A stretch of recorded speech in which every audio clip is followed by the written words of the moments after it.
Okay. So I think the intent of doing any of this is to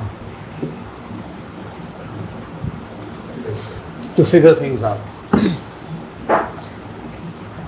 Unless you have things figured out. Have you figured things out? I've figured that I don't have things figured out. Okay. Time to time, it's a cyclical process. Right. But have you figured things out? And if you figured things out, and one of the things you figured out is that it's a cycle. But I think in the greater scheme of things, I think I have. Oh, good. Some of the things I figured out. Okay.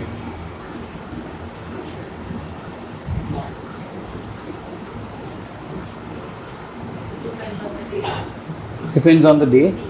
Okay. And what does it feel like when you feel like you figured things out?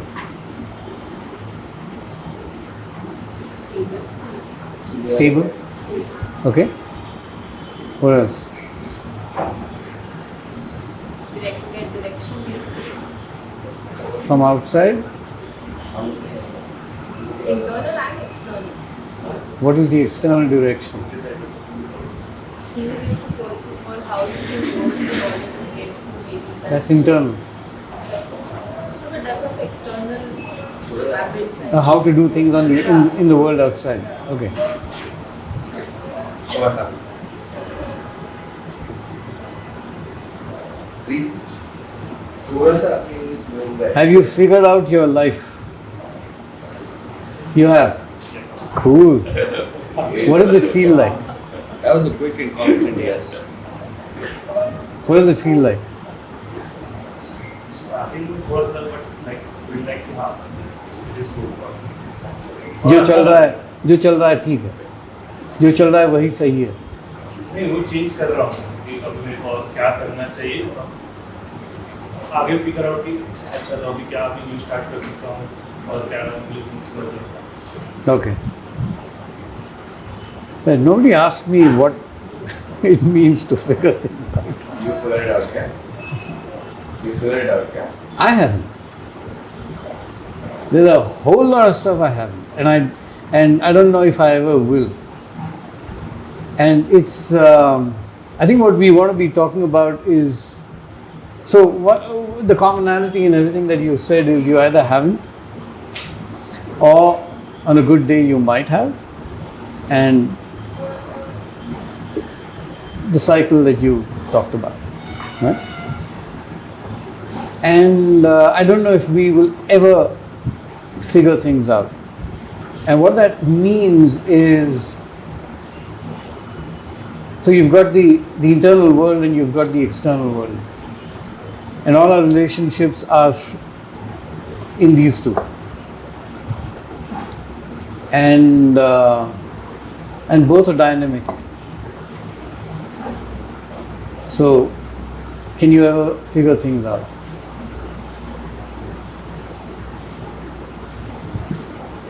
Right? So, theoretically, philosophically, Case to case basis. huh? Case to case basis. Right. So, yeah, but life isn't a case. No? See, figuring out things is also based on perspective, na. Sure.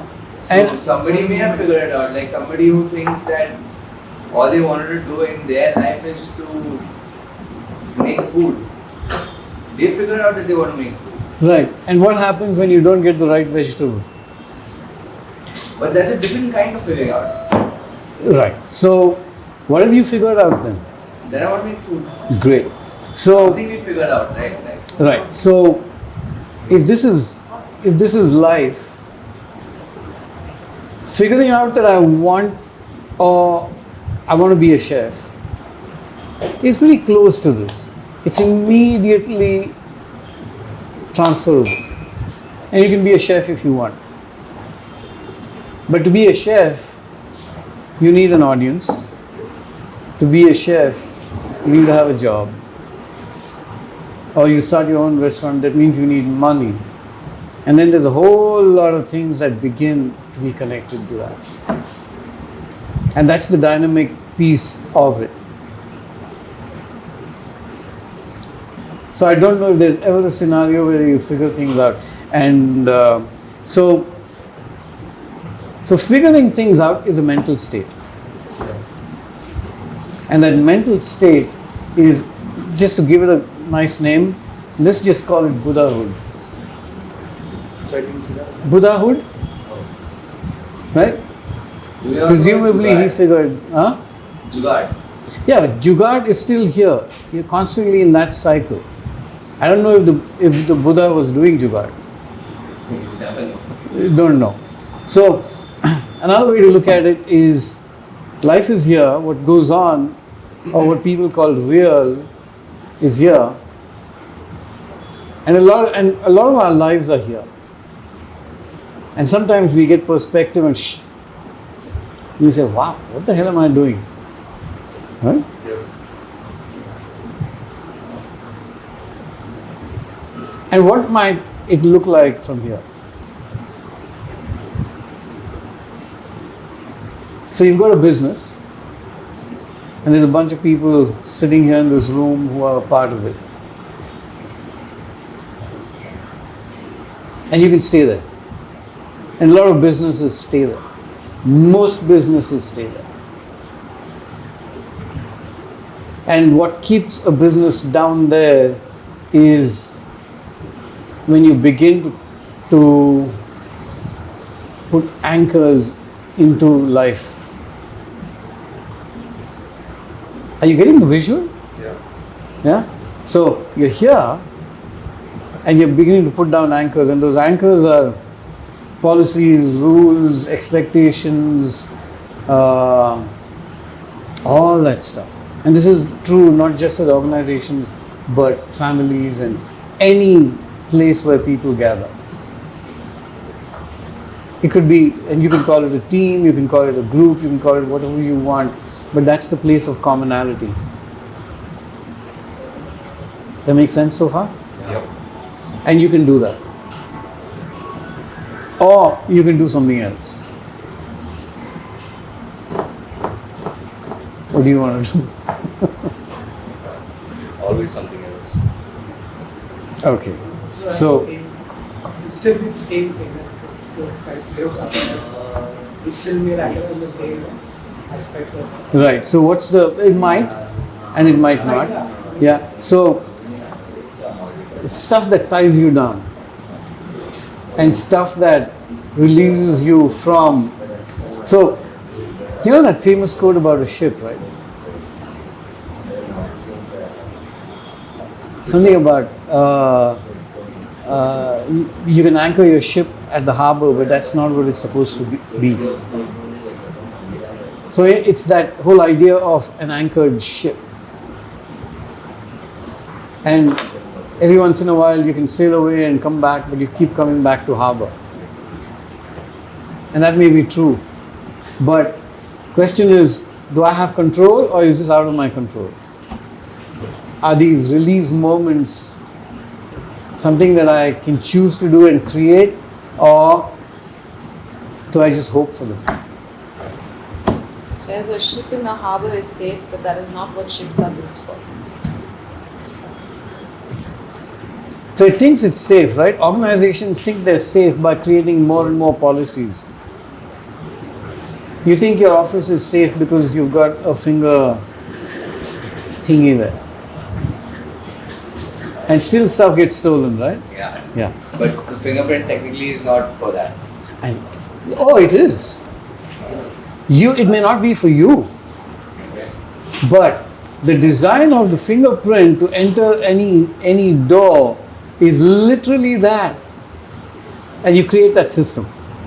So I can't walk into your office anymore. I mean, the other day I said, I asked you, is the office open? Is there anybody there? If I wanted to take something, oh, but you're not logged in. Right? So now you've got that. Are you getting the idea of anchoring? The concept is anchoring. The concept is fixed and fluid.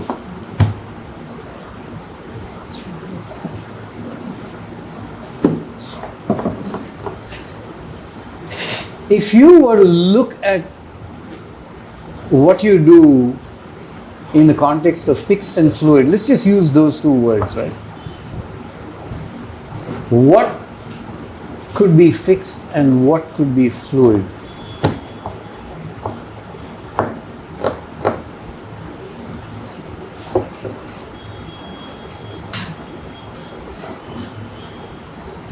Because I tell you what, all your battles, all your arguments are going to be around these two things.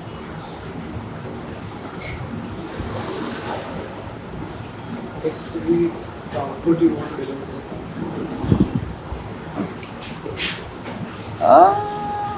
Would that be fixed?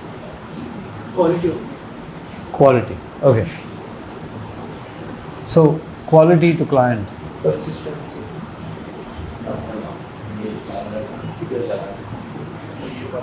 Okay. Consistency. Consistency. Consistency. Have you ever seen consistency? Yeah? Describe it. Sorry guys, whenever you talk, please talk into the mic. Thank you. Consistency more of like if you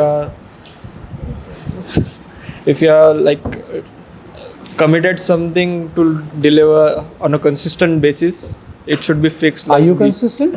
As of now, today not. Okay. So, maybe that's fluid.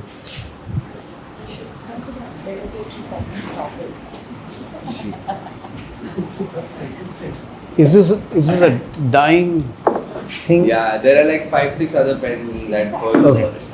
Preeto very well. Board In this irony, But that, no? अभी उठ पा रहा है। We're talking about consistent topics.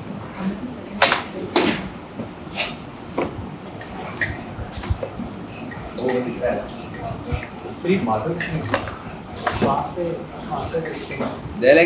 There are 5 more markers somewhere. So, consistency is fluid.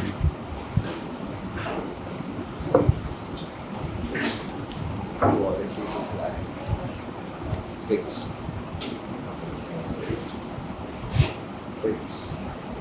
Fixed can be. Timelines. Fixed. I mean, Quality, timelines. Okay? Yeah, timelines. Can you introduce the talking stick as a mic, please? Yeah, okay. If you want to talk, you got to have that. Okay. Otherwise, you can't.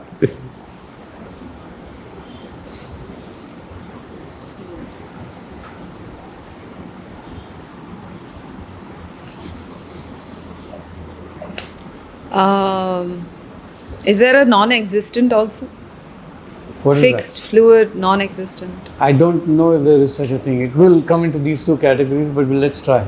Go on. Maybe there's something I want to bring in, and it's still not in even in this. It may not, but, which means it's fluid. It's flowing somewhere, you don't know where it's going. Yeah, tell me what it is. Ethical approaches.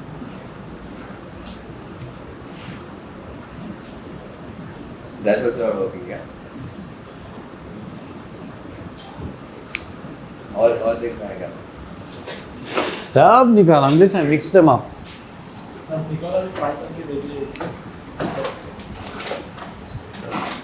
Okay. I don't know if we understand the word also, ethics, but Then can we define it? good. So now you want to move pieces from the ethical piece to fixed. But that's essentially the nature of ethics. What about getting work done? Fixed. Basic. Work done. Like doing something. Work expectations. Innovating. Let's Work say. expectations. Yeah. Like Productivity. Productivity, yeah. Productivity can be fixed. expectation. I'm going to put expectations there because No, productivity. Is this something that's already productivity is fluid. The moment you put an expectation. We're not doing existent, non-existent. We're doing just topic, general conversation about what is fixed and what is fluid in this workspace. right now? There is Yeah. no non-existent. No. Not in the. A non-existent. There is will no be- non-existent. No, Vishwas. I'm saying, is this from the point of view of what is or what we Wha- want it to be? There is no. We're Doesn't not matter. doing where we want to go yet. We're still at a We will come to that later. productivity and innovation. Like thinking. Okay, I don't see productivity. I'm seeing expectation. My expectation is probably of productivity. It's about a lot of things. Now here's my So point. you're saying fixed is expectation. It can be. Yeah, that's right. Fine. Expectation can be fixed. Yeah. And productivity would come with the Under the effects expectation of productivity. having delivered. Yeah. Coming dressed in a particular way. Got it. So it's a lot of stuff. Expectation. And this is, okay, go on. Janvi.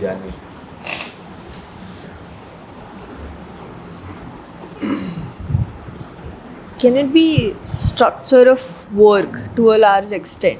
Like maybe not specifically here, but in a lot of businesses, there is a structure of work to maintain their goals.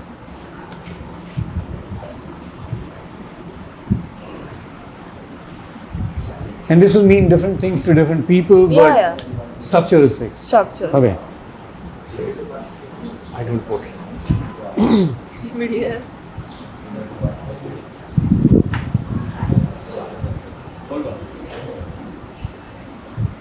Structure. Oh, you put it back there.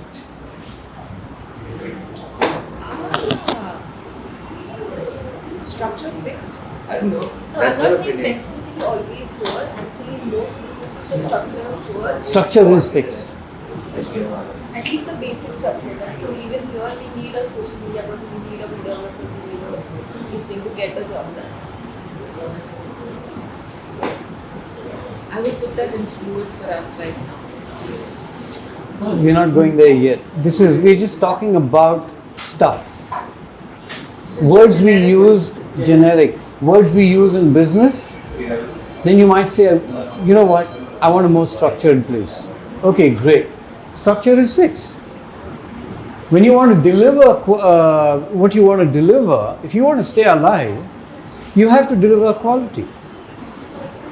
Then I'd put ethics under fixed. Okay.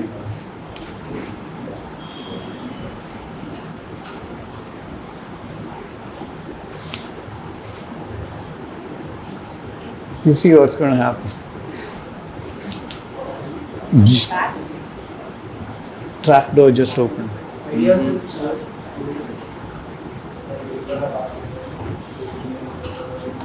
So what's fluid? You guys seem to be pretty clear about fixed. Ideas.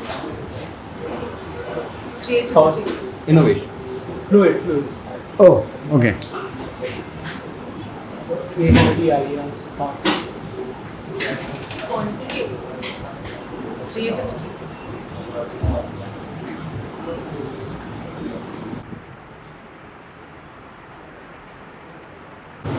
Quantity of work. Fluid. Every day you can't work like that.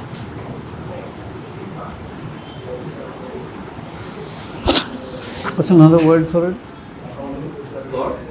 Performance.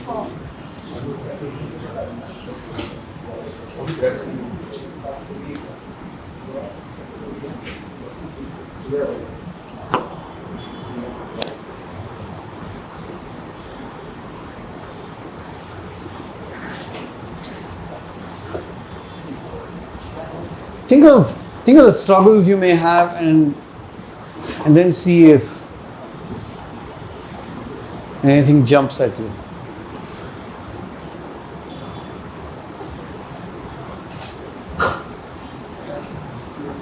So you have expectations also.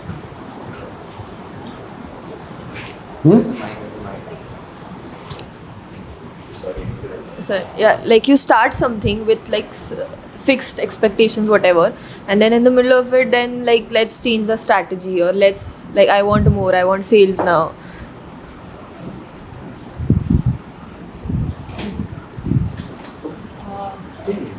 Shwaz, can this be looked at then as negotiable and non-negotiable?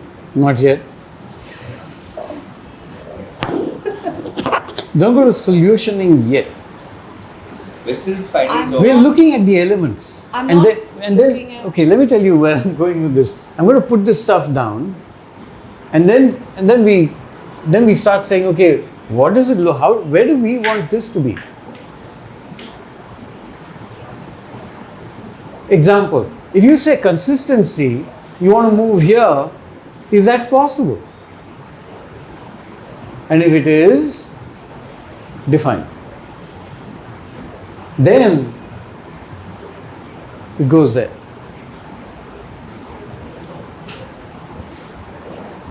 Have we put delivery anywhere? Quality and timelines. But like Delivery that's- is timeline, right? By timeline, no? No, just delivery in general. Yeah, so that would be. But they're saying deliver on timeline. No, we're making an assumption that in a business we do something, we deliver something, we get paid for something. So can we put delivery as a But isn't that a timeline? Part of the timeline? no, just completing delivery or just delivering at least expectations. So you're putting delivery under expectation. Cool. Okay. You didn't like this. What's the difference between an idea and an opinion?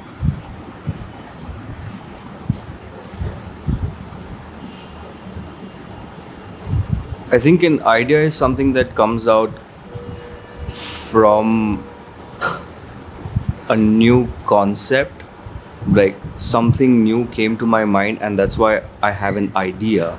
An opinion is based on a pretext of a certain pattern of thinking. When does an idea become an opinion? When it is backed by When the expectation. when it works, either when it works or delusion. Ownership. Okay.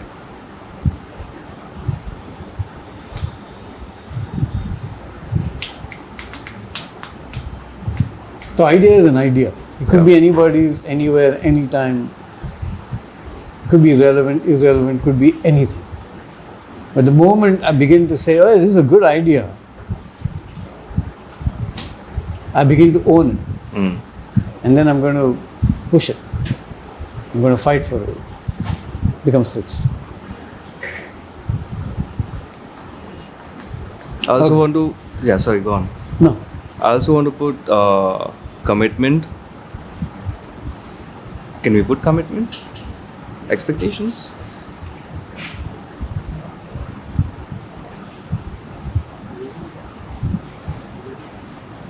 What was the other thing?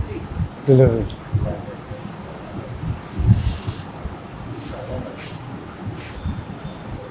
Shortcomings, if there's a better word for it. For example, if a client comes in and we have a fixed expectation or a commitment to deliver something with quality to a client with certain timelines, where we work in a structure under ethics based on opinions and ideas that we have, but there would still be shortcomings. We always What are they?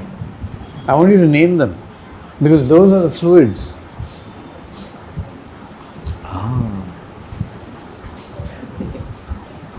the bulb just went off.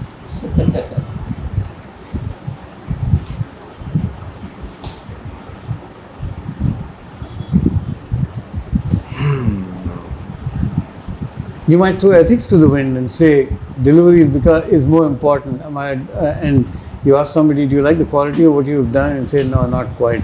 Yeah. And could I have delivered better? Yeah. Did you know why?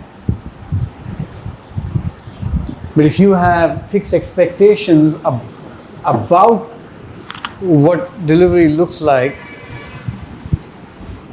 you notice that now you've got to compromise something, your ethics moves to that place, it becomes fluid.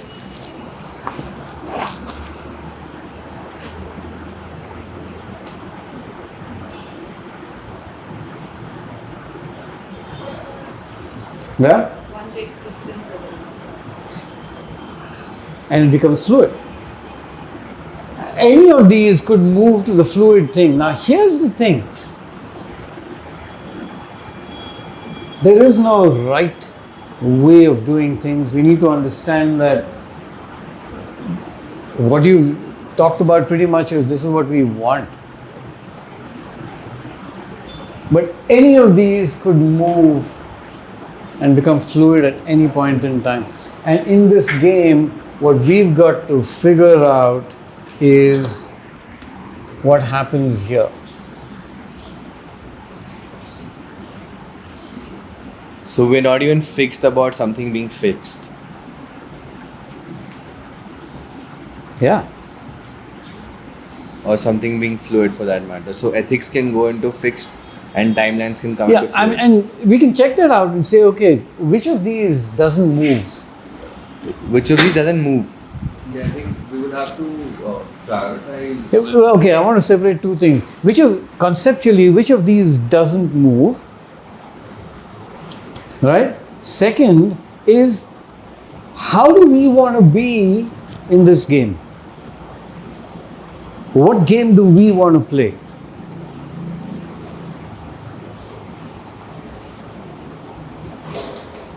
Because somewhere, okay, the more anchors you have, the more grounded and anchored and still you're going to be. That's a choice you have to make whether we want to be grounded. The more thing, no, there are something. See, you got an office anchored. There's no work from home, for example, right? So what are you okay with anchoring? And I'm using the word, what are you going to be okay with anchoring? Because just remember that those anchors should be anchors that you can pull out at any time you want. Because everything around you is moving.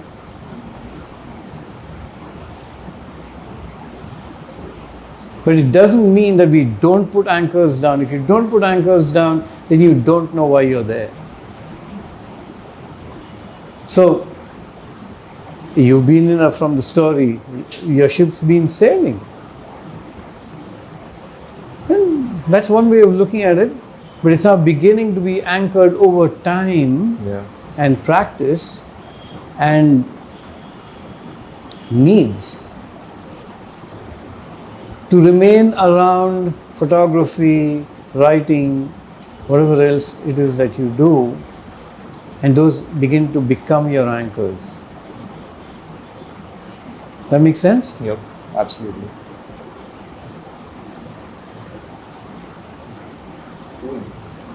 Okay, concept. Yeah?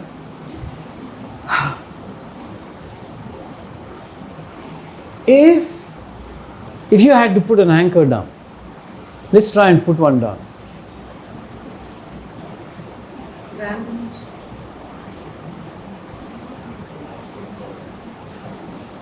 You mean the Lost Project? Image of who the Lost Project is?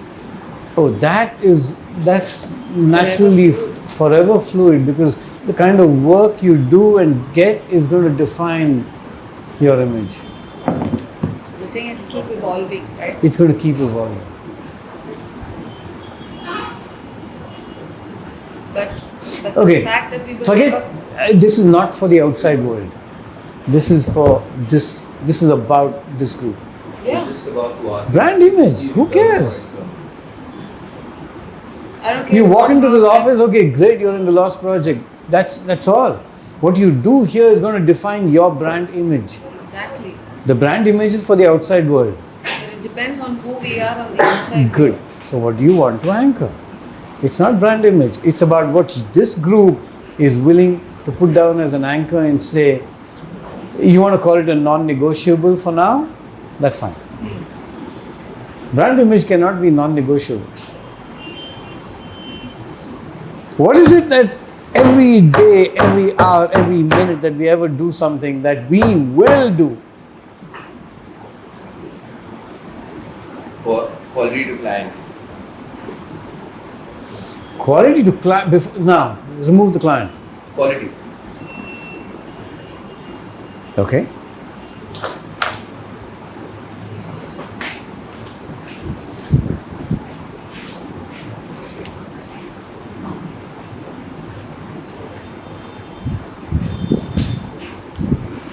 That's it? Consistency. I Wait. can give you a list of things. Now, here's what I'm saying. That when you say quality to client, Quality, you said no client. Quality. yeah, by what you Yeah. Internal quality. internal. Okay, so it's not client. I'm just going to put it here.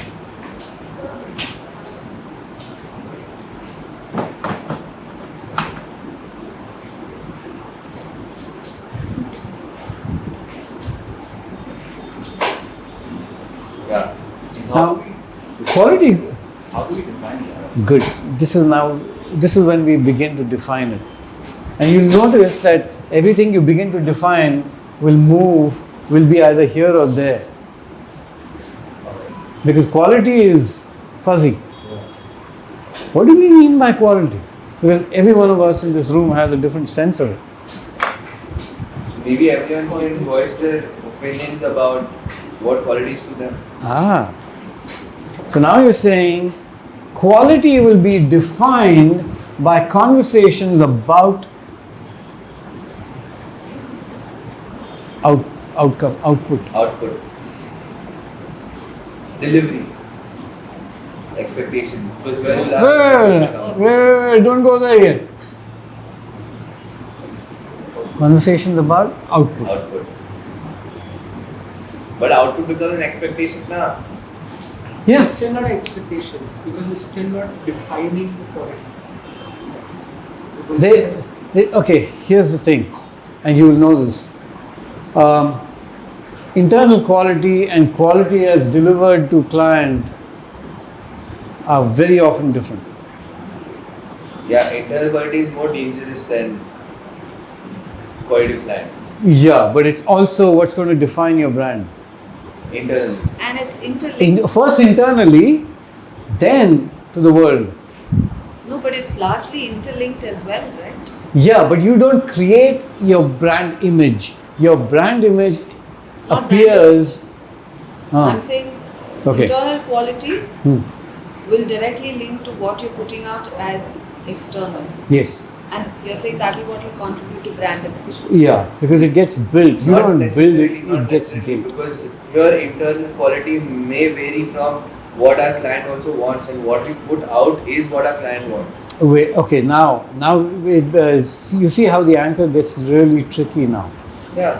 So you've got an internal quality, and give me a scenario of a client who's saying, A.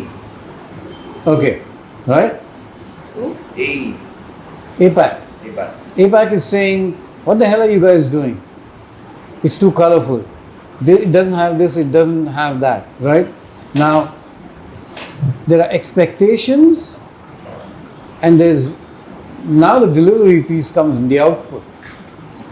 But internally, we've given it a quality check, and we think internally that that's what's going to work. Great. Now, your world is not in isolation. Correct. Your world depends on your client. And the client may be completely wrong, But they have expectations. but they have expectations. And your relationship with what kind of conversations are you going to have about output? So now you've got conversations, internal and client. So that means quality then becomes fluid. No, the quality doesn't become fluid. The kind of conversations you have with your client, the ability to be able to talk your client into understanding you or accepting what they are saying is going to define. So we're bringing the client to our fixed anchor of quality. At this point in a time, conversation. yeah, at this point in time, that's what you guys have been doing. And I tell you what, the client is never wrong. Never. And I'm not going by the old adage of the client is always right. because of the business angle of it. I'm not referring to that. I'm saying that the client has a story to tell and they don't understand your business. But they also come to you because they want to be willing to change very often because they don't exactly know what the business is of doing what you guys do. But also the client may not be confused, but clients can at times be confused in terms of storytelling. He may have a storytelling. Right. So the client will often interfere here. Right? So you've got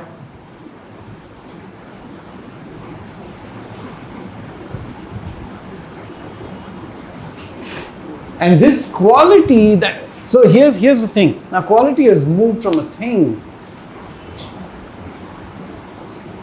to the type of conversations you have. And I've heard this from you, that you've got a great connect with a particular client. What does that mean? Conversation about output technically. That's where What does it mean? Less friction. Why is there less friction? Find commonality. anchored. Something is anchored to. Now you got to be able to define this, because if you don't know what So the you're you asking mean. me to define why my relationship with that client is Yeah, less friction. what makes you say I've got a good connect with this client? What is it? We find common places to meet. Right. What does that mean? That means that In that They- conversation where we are thinking about an end goal, there's synergy in Throw the word synergy out. We don't even know what it means. Trust. There's trust with the client. trust. Now you're bringing in that. So they may agree or disagree, but they're saying, okay, yeah. I'm going to go with it. Yeah. And they have the ability to unanchor Any of those. and come here. And I'm guessing there are times when you have the ability to unanchor and sail with them. yeah. That makes sense? Yeah. So, quality is a conversation.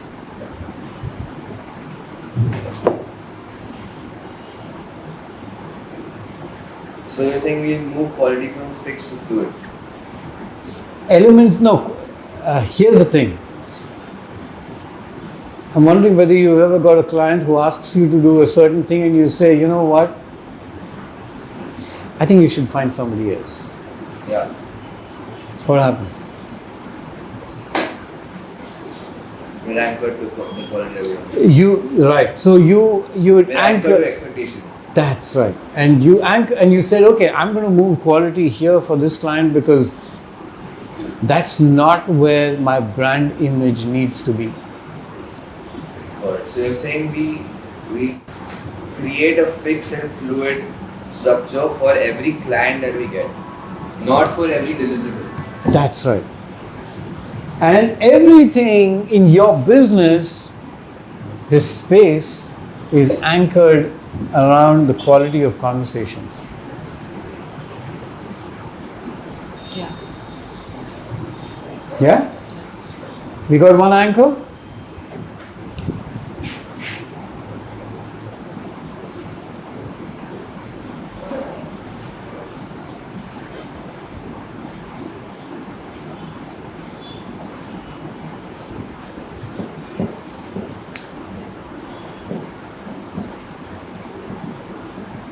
Okay. Now, here's the thing. Once you do this, it has an enormous effect on everything.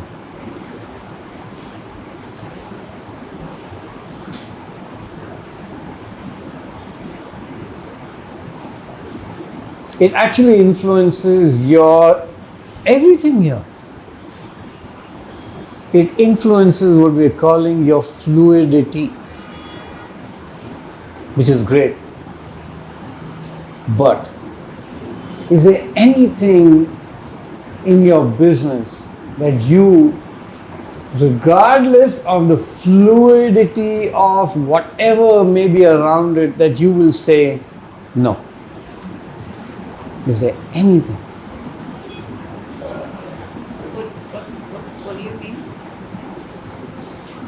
Example, in my business, I will never give a cut to anybody to get business.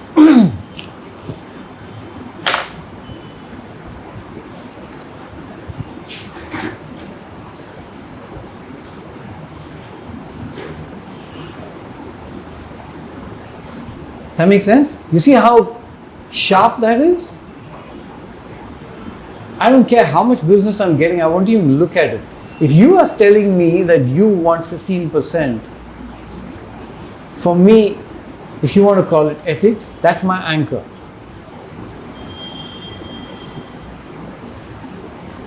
Now, what's fluid?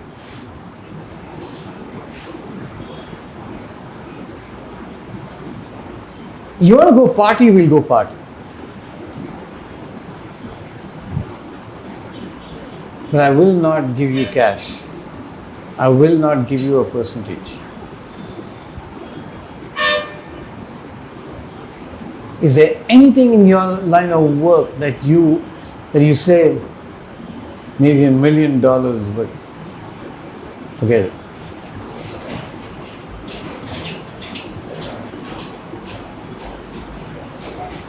Now here's what I really want you to go all over the place to figure out, okay, what have you come, and it may be scenarios you may never come across.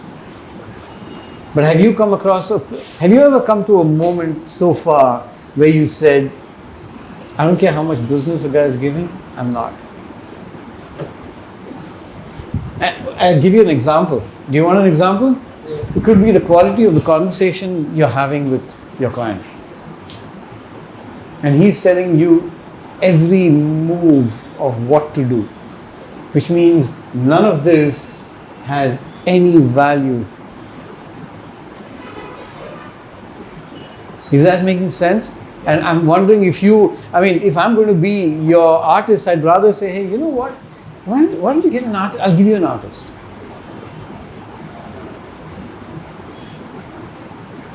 I'm thinking of your line of business as being one of the worst case scenarios. I want blue here, I want green here, I want this line only so many pixels or whatever it is. Yeah, that's probably the.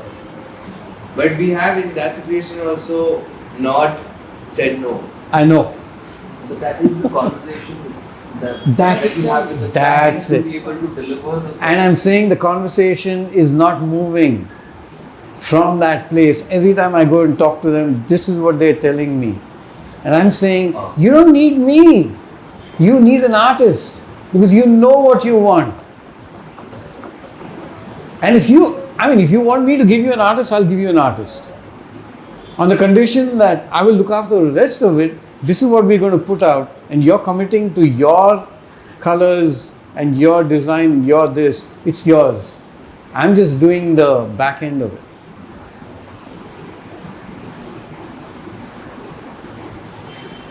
So the artist goes to the client, comes back with something, says this is what needs to be put out, you put it out.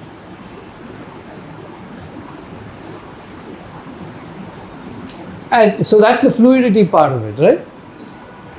Because the guy is saying, yeah, I want what I want and I'll pay you for it. Yeah, give me an artist.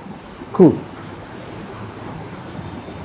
Is there anything in your line of work that you will say no to? Disrespect. Okay. Disrespect for... Give me an example of... For the team. Disrespect for the team. Team or the person who is the contact person. Your client may never come here, right? You go to them and everything else happens virtually. So they may never come here. But I'm your team and I go to a client and I feel disrespected. But that could be also over the virtual call as well, right? Yeah. The conversation. Sure. It could be virtually as well. Physical disrespect. Absolutely. The way it is put out. Right. So I'm the one having a conversation. I feel disrespected. I come and tell you. So I feel What will you do? I won't further it. Okay. I'm asking you, are you putting disrespect there as a anchor?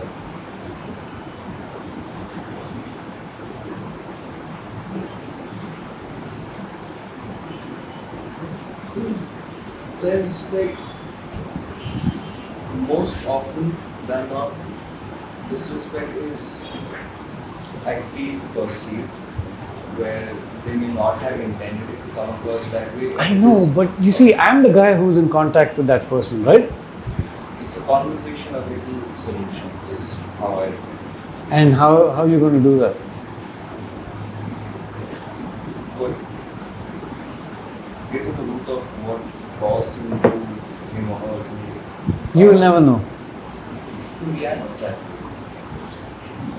I mean, if you approach that conversation in a particular way, where you're not holding a My intention was never to disrespect my client. Why would I want to disrespect? We're making an assumption here that I don't want to disrespect my client, right? Because I want the business. But I did say something and they did say something and I felt disrespected. What will you do?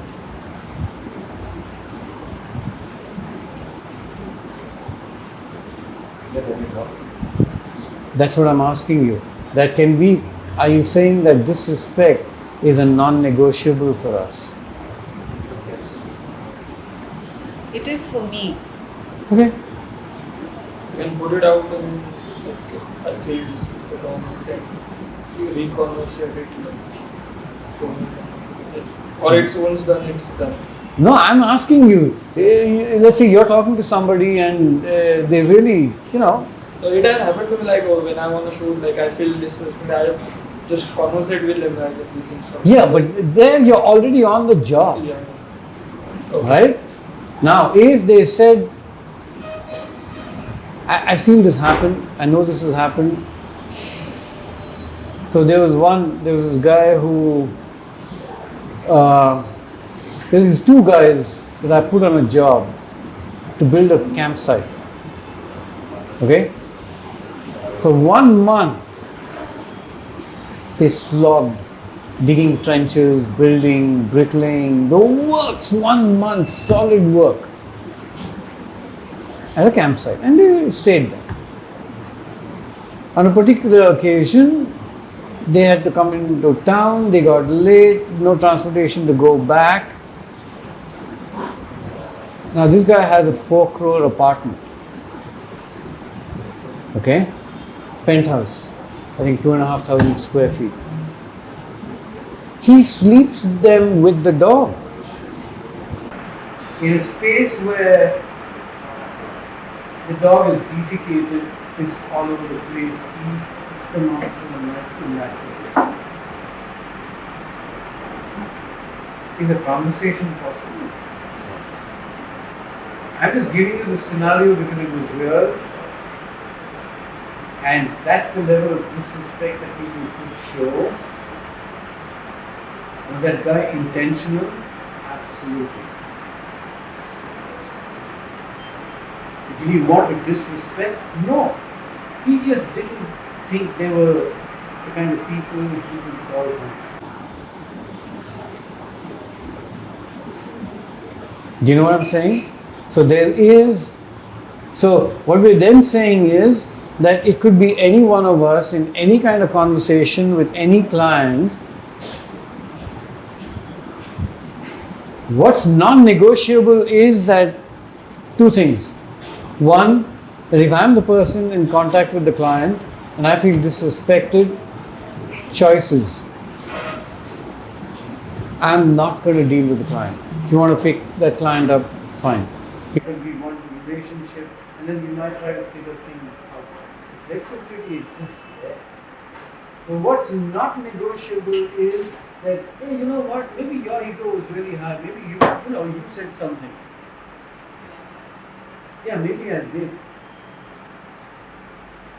I don't think my intention was ever to disrespect.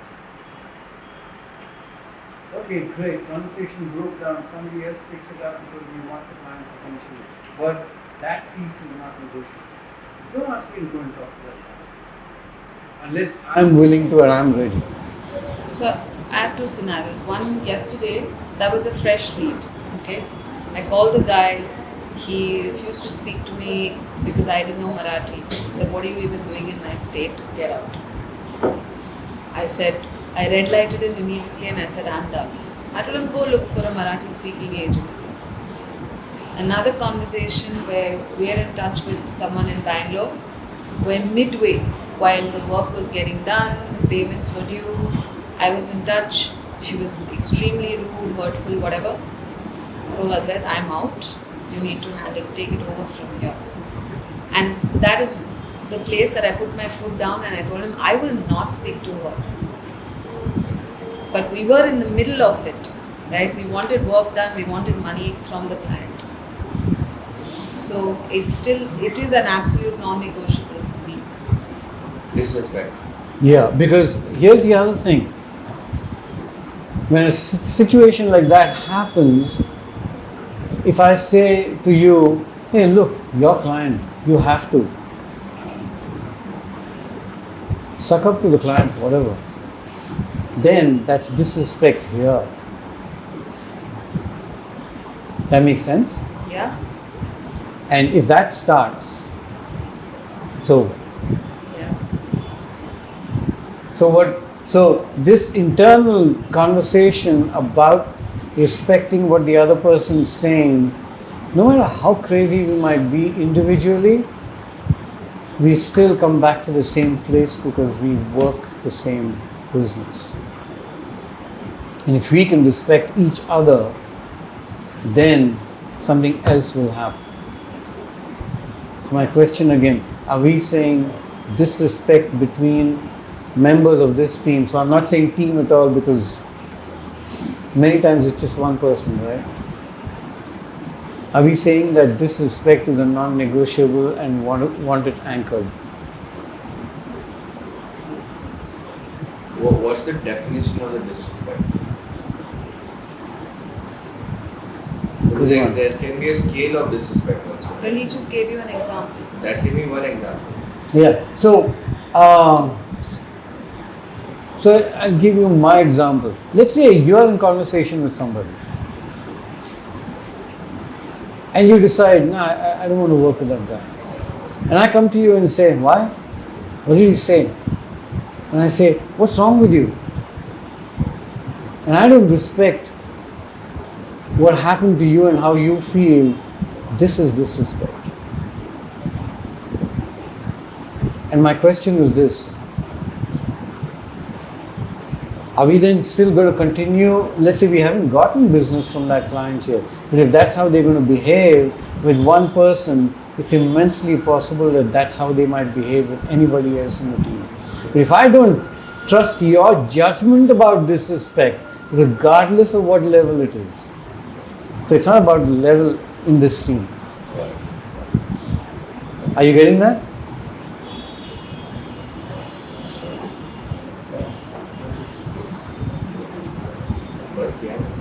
So we're going to trust that we don't generally want, not everything sets us off. But we're going to trust that all of us have a sense of what it means to be disrespected. And the internal conversation can go on. So I might come back to you and say, "Okay, what was it about?" And then create a possibility of conversation, internal. And then you might say, "Yeah, maybe. I'll try again." Or can you just break in again and then I'll pick it up. But that respect is not negotiable.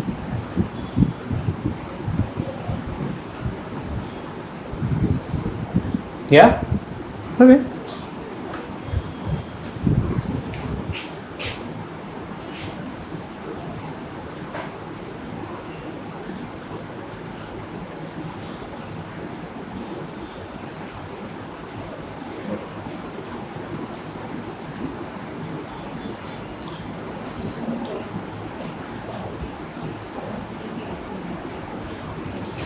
Vishwas, can you pass that remote?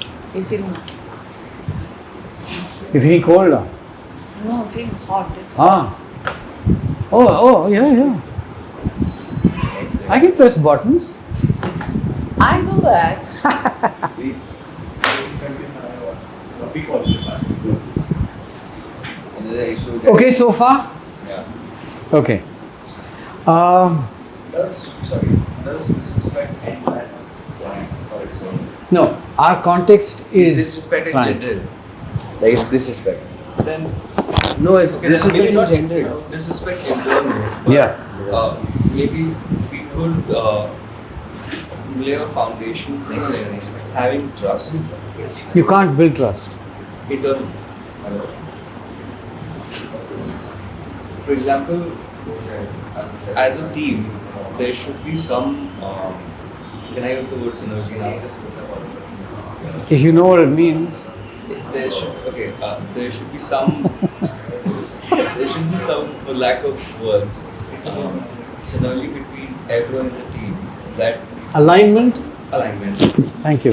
Much better. There should be some alignment or a lot of alignment that comes as a outcome or consequence of continued conversation within the team that eventually scales us together to a level of trust where a individual says Great. I feel disrespected and Sure. you call it quits over there. Yeah. Otherwise, But it requires all that to happen before you can arrive at trust. right.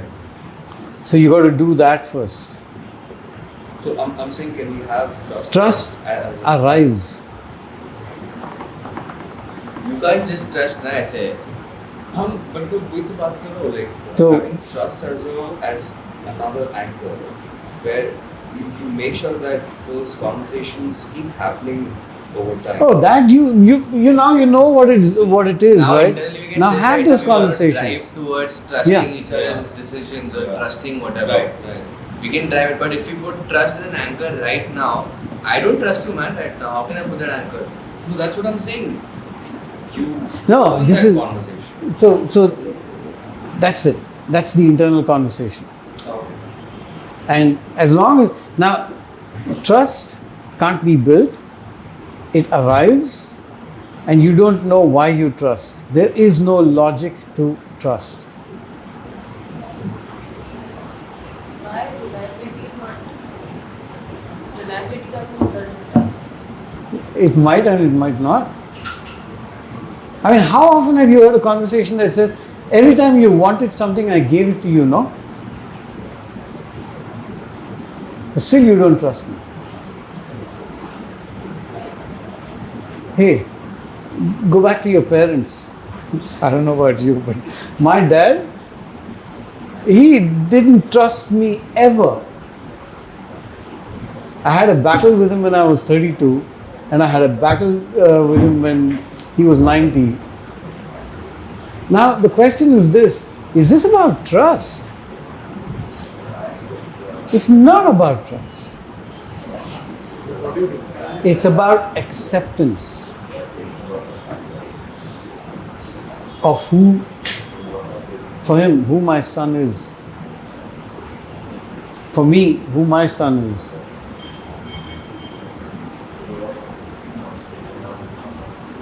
You can't arrive at trust without acceptance. That this person is like that. And how often, I mean, I'm sure you have friends who you tell them, they say they're going to do something and they don't, right? What do? Do you put a trust red flag there? What do you do? Depends on what. Hannah? Depends, right? So on one day you might scream and shout at them, on another day you say, yaar, theek hai, koi baat nahi. I'll do it. What happened? In that moment, you accepted that that's how it is.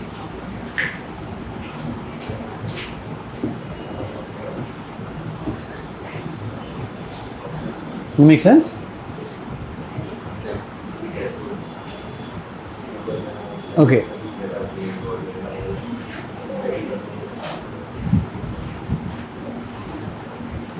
I think my question at this point would be, if we were to just do these two, what do we have to do individually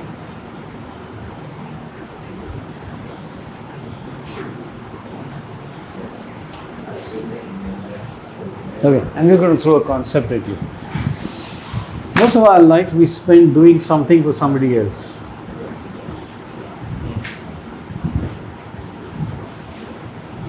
Right? And we do it with the attitude of doing it for somebody else. So at one level, this is all BS.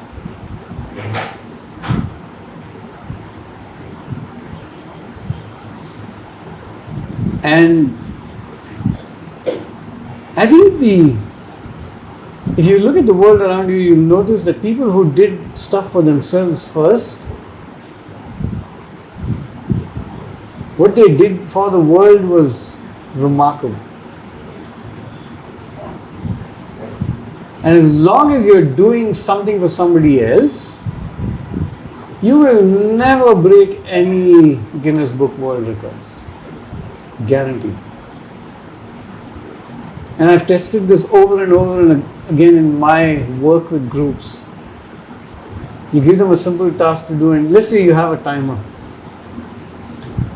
And I played this many different ways, and here's what I found. If I give you a task to do, and I say, okay, solve it, it'll take you about an hour to figure out what the hell it is, and then you figure it out, and then you do it faster and faster and faster and faster, and you'll come up with a certain time, fastest time, right? And when I find that a group is not moving much, I play this game of, hey, you know what, there's a world record, do you want to know it? What do you think people say? You want to know it, right? Why? Because they want to break it. They want to break it. They want to break it. And then I tell them, I'll give you the world record and you can decide not to. You know what happens? By and large, once I've given them the world record, if the world record is 12 seconds for a particular thing, they will arrive at 13.2, 14, 12.1.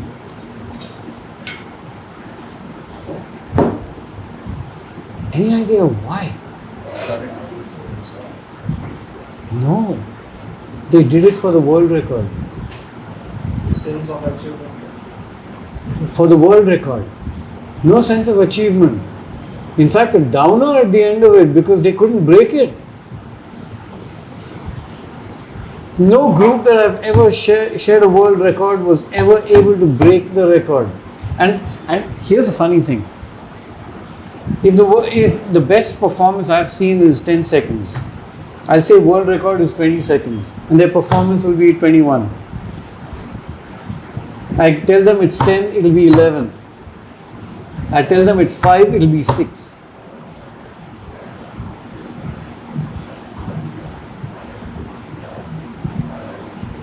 Isn't that funny? And the reason, here's my logic. The reason is they do it for the world record. They don't do it for themselves. And every time that I have not given them a record, and I said, how does it matter? Why don't you just do it the best way, fastest possible? They've always created a record. My point to you is this. Are you doing this for TLP or are you doing it for yourself?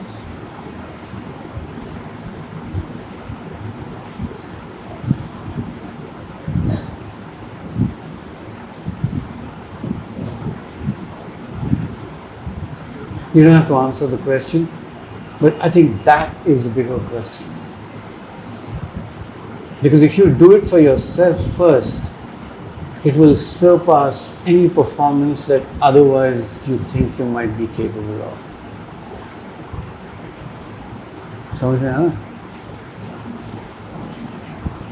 that. And all of us are part of some team or the other. Always.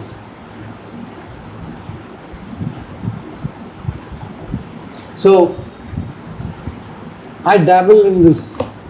My most of my Instagram nonsense is scrolling basketball. Okay, and I've been a fan since school. Hoarded video cassettes. Now it's much more easily available. There's a lot of stuff going on. And there's two people who, okay, I want to park Michael Jordan at this point in time because everybody's heard of him. He is at another level altogether. What made him so? He's got his own logic. But two people who, in my way of thinking, kind of really take the cake. One is a guy called Kobe Bryant. Any of you familiar with this world at all? Yeah.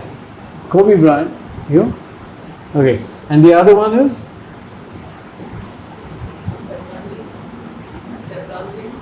No. Steph Curry. Right. Okay, Steph Curry. And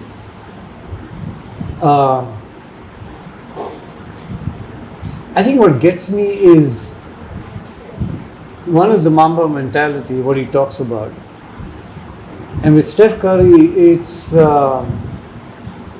excellence. Defeating all odds. Right? All that. And then arriving at a place where he doesn't need brand. His work speaks for himself. Yeah? So I want to show you a couple of clips.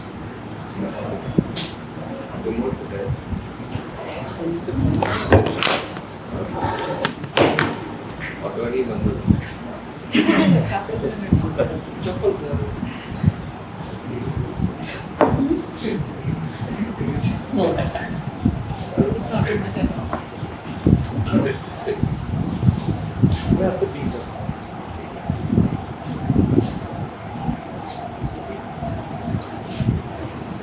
We were playing a preseason game. Even the Mamba mentality was picking me up full court in a preseason game in the first quarter. Like this, like standing there, and like doing defensive slide, like staying in front, and like, yo, what is happening right now? This is freaking Kobe Bryant. And then he bumps me, and I kind of like fall off balance. So I'm actually gassed at this point. I'm tired. I got no option. I'm like, I'm just gonna shoot it. And went with it. I shot it from probably 30 feet, and I made it. And then I act like nothing happened. So it was like the biggest keep it cool kind of moment in your life. It's, you know, it's freaking Kobe, and you trying to be super chill about it. And he gave me like a little ass tap on the way back. And I couldn't even acknowledge that either. I kind of just like knocked him off. I went right back in at halftime. I was like, I need that clip.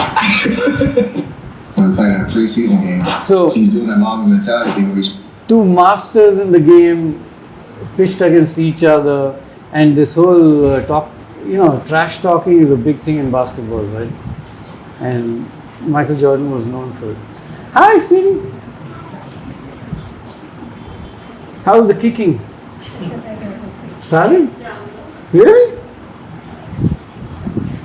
So just coming across each other, and then how do they pace themselves, right? And you can show appreciation, and you better not acknowledge it. So that's one. And I think, okay, here it is. Here it is. You know this video is going to be crazy when the 20th moment is a half-court shot. I think it's some pauses. These Start showing 20 of the best plays with Felipe fires a three in Steph Curry's career. It's not showing heroes. refresh. Close it and replay it again. Oh, is that right? इसमें refresh का button नहीं होता ना pads में. You have to do the history.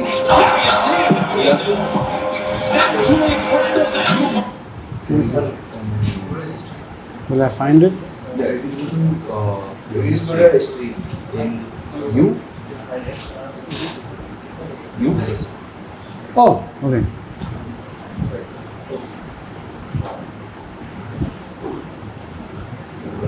This one. I think this is the one. Oh, I just put it into my collection, so it should be, But just slide down now. Slide go. No, like go. Make the top and refresh. History के right hand side पे view all playlist, history. View all Mara. What's the year of this one, right? Yeah, This is N20. People say, what do you think about when we shoot? And starting with number 20, we have Steph hitting one of his best half-court shots against the Clippers. Curry has time. 3 seconds. Curry for the hand. You know this video is going to be crazy when the 20th moment. It's a half-court shot, but moving on to number 19. Steph hit a shot that was so insane, he even surprised himself. 2 for 1 here. 1. Andre knows that. So does Steph. There's the free line.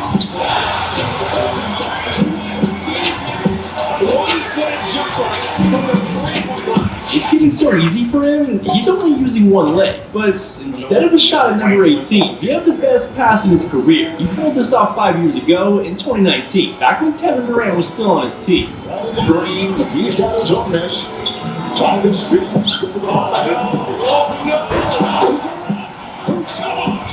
Look at this pass right here. In traffic. Not even really looking at KD. Now for this next moment, he made this impossible shot back in the 2018 NBA Finals. The Warriors were up 1-0 in the series. Just with 4 seconds left on the shot clock, Steph had to make a miracle happen. The cover shot clock winding down. Coach has to put it up. Keep it up. Shot clock. Oh, he knocks it down. Steph Curry. Okay, I think the point is excellence for yourself. And if you follow basketball, you come across many clips where this guy is like from anywhere in the court, anyhow, and the damn thing goes in. And you wonder how he arrived at that place. And is it possible for us? And what did it take for him to arrive at that? It didn't just come. Right? Practice. Do you know what Kobe Bryant's schedule was? Woke up at 2 years old, first like 3 to 5 break, then there was 2-3 hours break. Like he would cover at least 4 or 5 plus. 4 cycles of 2 hours Yeah. every day, even after a match. So, and he's become pretty much of a legend in that sense. So I'm going to show you some things around. Like, you're out running on the track, working out, and you start talking to yourself, saying, "Man, my knee is really sore right now. Maybe I'm doing too much. I need to back off." How many of you are feeling like that right now?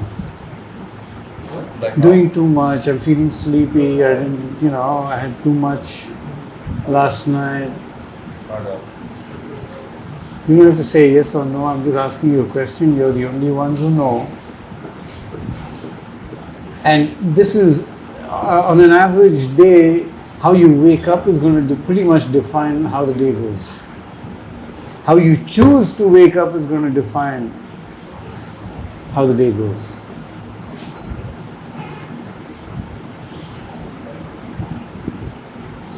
Oh, man, my lungs are burning. Maybe I can just slow down here. I'll do like an extra 2 sets tomorrow. It'll be okay, right? That sort of stuff. Like that stuff's dangerous. And that's, you just gotta say, you know what? I'm not negotiating with myself. The deal was already made. The deal was made. When I set out at the beginning of the summer and said, this is the training plan I'm doing, I signed that contract with myself. I'm doing it.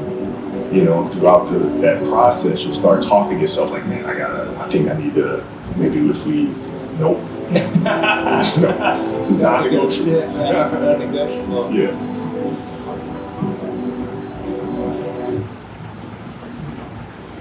What's your non-negotiable?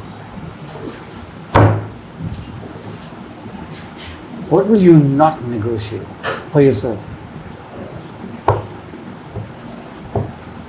You don't have to answer my question right now, but I think that's the question we need to ask if we were to get anywhere.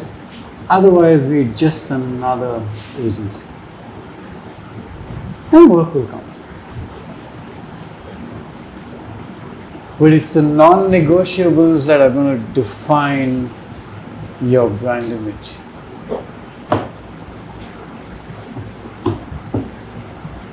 What's your non-negotiable? Lying. You will never lie. This is about you, not about others. You will never lie.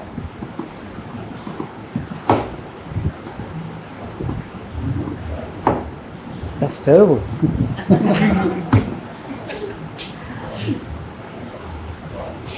See, some people may be quick on it and some people may say, what is my non-negotiable? But doesn't that stand true if there is something established? Doesn't that stand true for the client as well? If you clarify. No. That's what we were talking about, that I don't want to lie.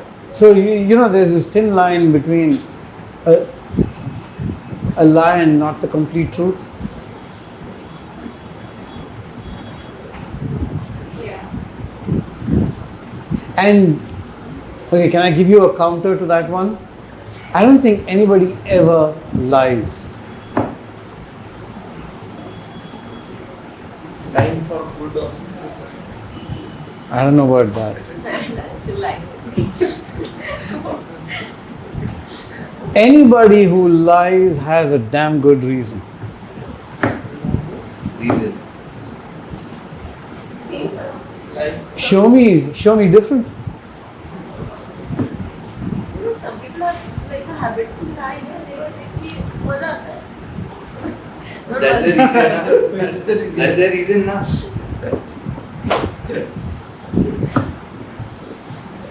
You close the loop. Taken out of the equation. Sorry? If line is just taken out of the equation, whether client's side, our side, or team member's side. Once you have real clarity on the situation, doesn't tackling that become just? Which is why we're saying that one of the anchors, you missed. Hey, your ship was sailing somewhere else. So what we've arrived at is one of the things that we don't want to negotiate, that we want to anchor our business on, is quality. And that quality is about the conversations about output, internal and with the client. Right? Now, the power went off. Right? Will I tell my client that? Even if I do, they'll say that I'm lying. No matter what you tell them, right? So how do you have a conversation where you don't tell a lie, but you don't tell the whole truth, because your client may not be willing to accept the whole truth? Or you can just go in, or you build that in your conversations with the client, which is what we're talking about.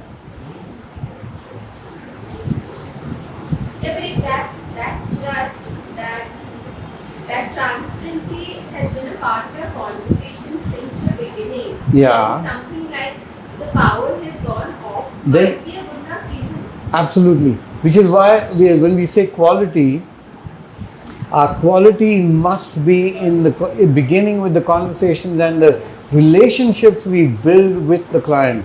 Baki ka sab, even you throw trash sometimes, you know it's trash, for example, or you're not happy, but there's some deadlines, timelines, whatever, and you say, and you tell the client, look, I'm not completely happy with it, but this is the timeline, and let's go with it now. Are you okay with it? It comes back to the kind of conversations and the relationship you build with your client. So that if you say that's not a negotiable, then put your excellence and your energy into doing that. Like he says, I will not negotiate with myself.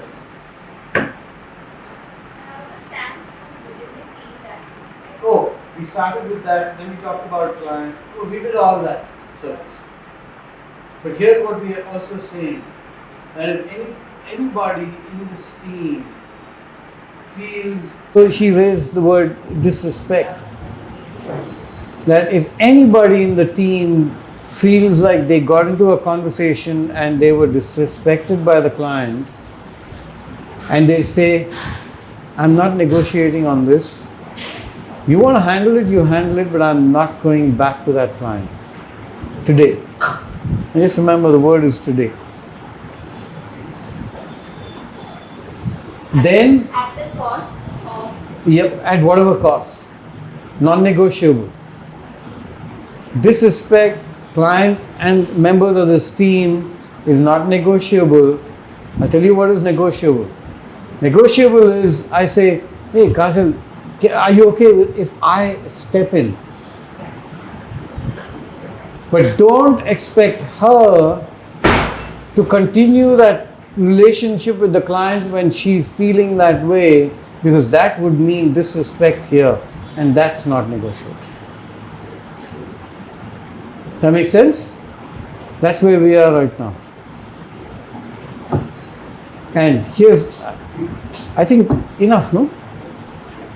Here's what I want you to. Is it necessary to let the client know that this is why someone else is talking to you?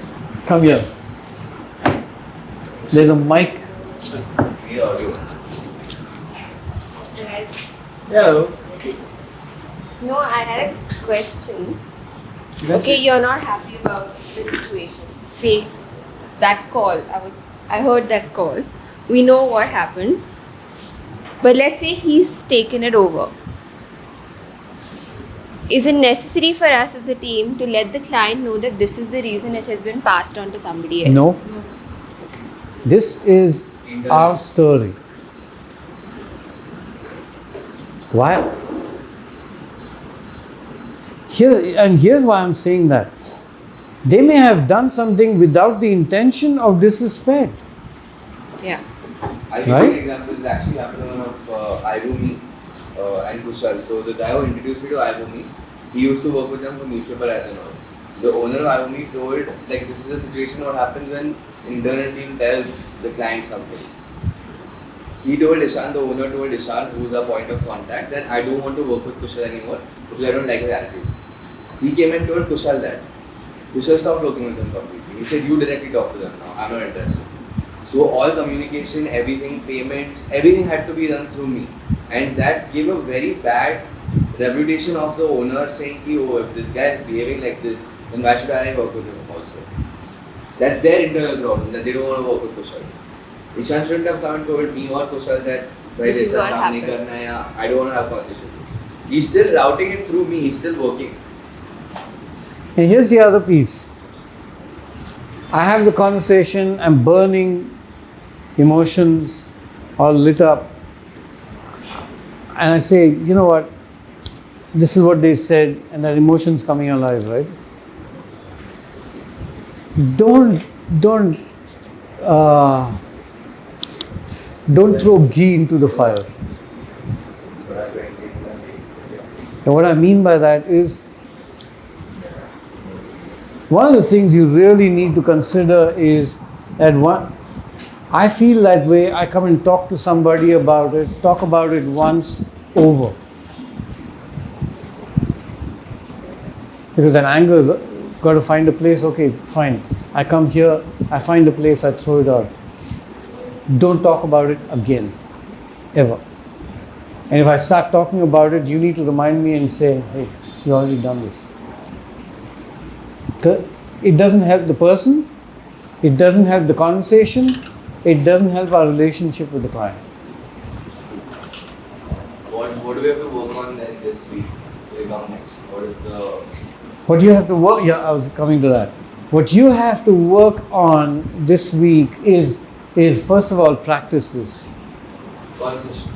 The conversations here and the conversations with your clients. Begin to notice the difference. And you'll be lying hell of a lot. And if you say you never lie, you're lying already. Because your truth may be a lie to me. Just remember that. Okay? And we use it as a strategy in places, but here's the difference. Telling the client, I will give it to you tomorrow and not delivering is a lie, if you want to call it that. Because you've projected your intention through something that you've said. So before you make commitments that wherever there's, and this is an interdependent business, if you are making any kind of commitment to a client, don't do it just because you want the business on that day with that client, because if you don't have your team's back and the team does not have your back,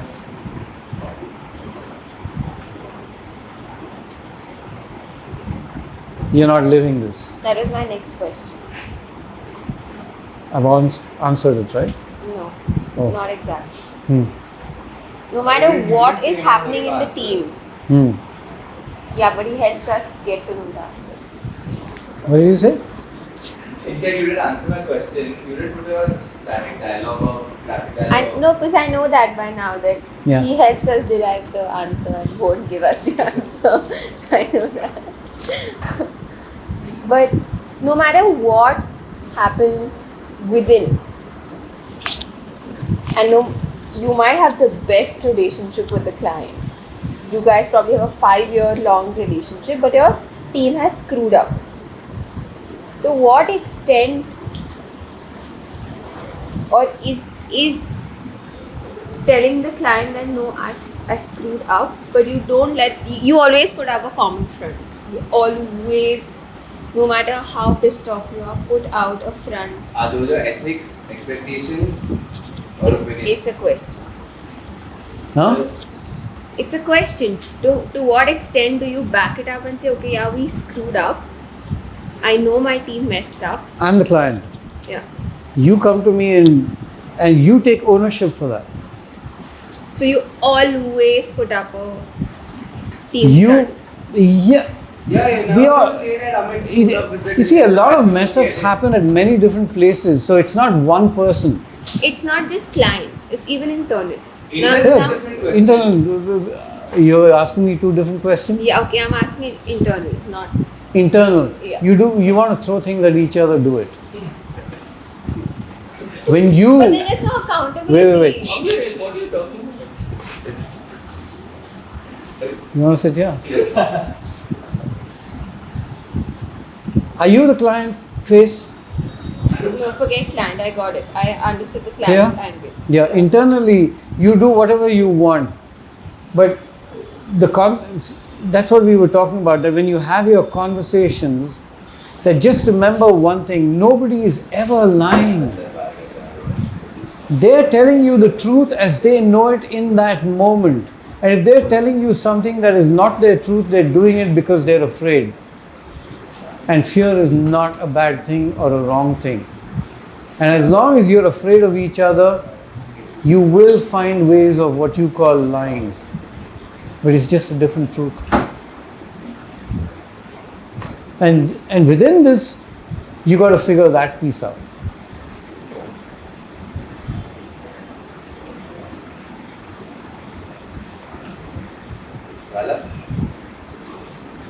Does that answer your question? And maybe, and here's the onus. If you messed up, my question should be not why did you mess up, but what's your truth?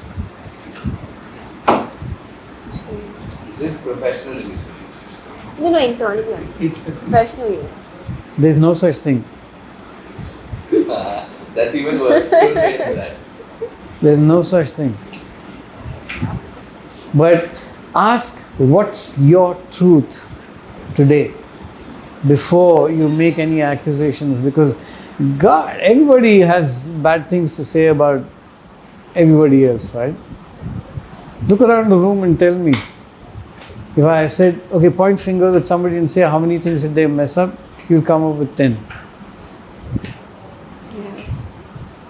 That's the easiest thing to do. And this is, in my opinion, this will differentiate you in your brand image.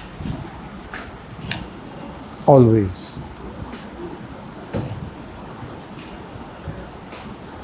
And hard conversations with a client are never a problem. Don't ever suck up to a client because you want the business. The day you do that will be the beginning of losing that client. No matter what Hollywood and Bollywood and management books teach you, please, you know this as your truth. You suck up to a client, the relationship will never be the same.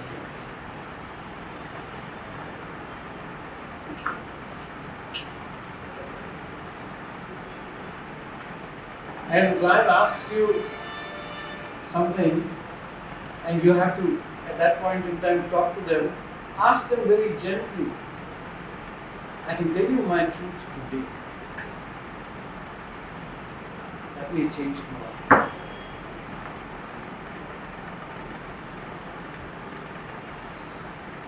There is no truth that has not changed or has not changed over time.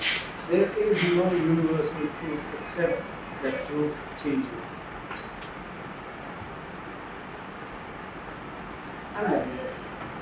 So, what do you have to do? Stay conscious about the kind of conversations you have internally. Just remember, what's the question you're going to ask? If you're really pissed off with somebody, what's the truth today? Don't run this off.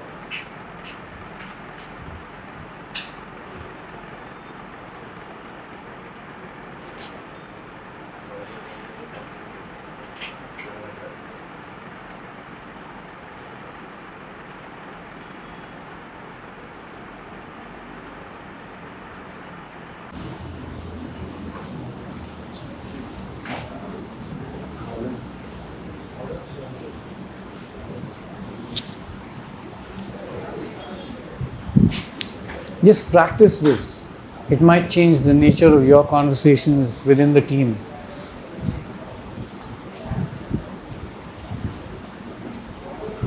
And within the family.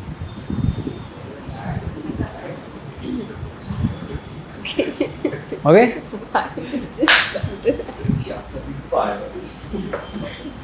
wasn't even supposed to be a part of this conversation. I'm being educated here, not father-in-law. Father-in-law would have said, "Tu khoto boltes, khotardi." Can we have the next week's day that we can have you back? We're on Friday today. I used to have a phone. I mean, it's on those wires. I can then send a calendar invitation to all of us again. Yeah, I mean, send it to yourselves. No, we got to send it to you as well. Otherwise, it's self-impact. Yeah, that's what my son thinks.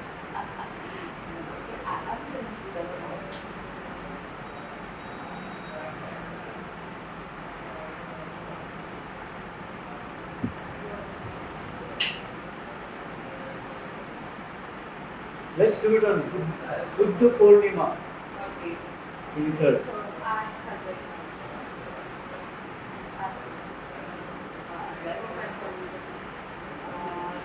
Same time, Yeah. They might have some shoots like that. Yeah. I think, yeah. Okay. Huh?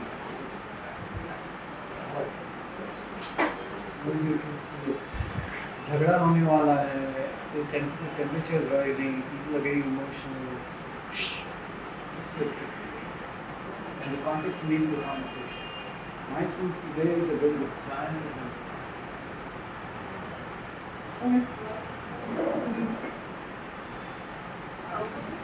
can't deliver. My truth today is I won't give the quality in the time that you give. So it's opening the door. Yeah. You didn't talk about Vasan Kaja and Nivada and dependability, conversation through the team, the communication channel. Sorry, before we head on to that, I'm ordering lunch. Okay, taking the next. Everyone else, please order. Okay, let's take a 10-minute break. And Whoever then. has to order food, please do. Should I do a 12 to 2 typically? No, you can do earlier. Go earlier. What was late, man? Yeah, do earlier. Today we couldn't do because I had a call at 10 minutes. So already Should we decided. do 11 to 1? So now you know when this thing is, you move Yeah, that's what I'm saying. your calendars around. I don't mind 10 o'clock to 12 o'clock is fine. Earlier is for me 10 to better. 12, no 10 to 12. Thursday is 10 to 12. Thursday is 10 to 12? Yeah. No, don't do that yet. Because my life is also. No, you also know that. Okay, no, I'll check. I'll No, check. no, just fix it. All of nothing. In the next one full month. We have this conversation and side bit. It's so much. I have 30 reviews to do between now and now. Yeah, but this lecture is too No,